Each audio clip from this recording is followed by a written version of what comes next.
Libo-libong Pilipinong POGO workers sa NCR ang maapektuhan ng pagsasara ng mga POGO sa bansa. Ang Department of Labor and Employment may inihahandang job fair para sa mga mawawalan ng trabaho. Yan ang ulat ni Rod Lagusa.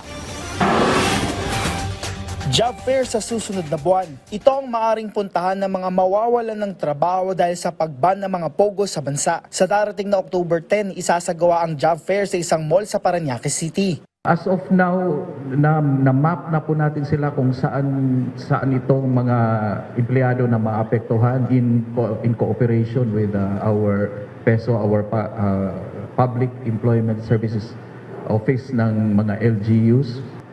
Ang bibigay po natin na tulong sa kanila, meron tayong the famous TUPAD and also our livelihood.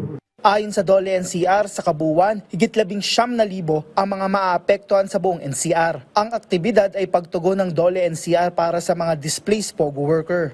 Ang organizer po ng job fair on October 10 ay ang Munta Parles Field Office ng DOLE NCR. So medyo ang nag-organize po nito ay ang PESO Parañaque. But of course, other displaced POGO workers are welcome kahit na po hindi sila residente ng Parañaque or ng Munta Parles area. As of September 16, base sa datos ng DOLE NCR, nasa 48 na internet gaming licenses na ang nakapagbigay ng listahan ng kanilang mga Pilipinong empleyado na maapektuhan ng kanilang pagsasara. Karamihan sa mga ito ang trabaho ay administrative task at maging encoding. Samantala, ilang displaced workers mula naman sa pagsasara ng Sofitel ay sumailalim na sa livelihood business planning at social preparation. Nakaproseso po ang ating livelihood assistance for them na ang magkakaroon ng livelihood grant ay 123 displaced workers of Sofitel. So tapos na po tayo sa kanila sa business planning and social preparation. Sa ngayon ay hinihintay na lang po natin na mag-submit po sila ng kanilang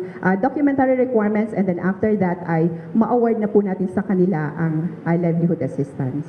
Una nang nagsagawa ng mga job fair para sa mga displaced workers ng hotel. Tiniyak naman ng DOLE NCR ang patuloy na pagtulong para muling makapagsimula ang mga ito.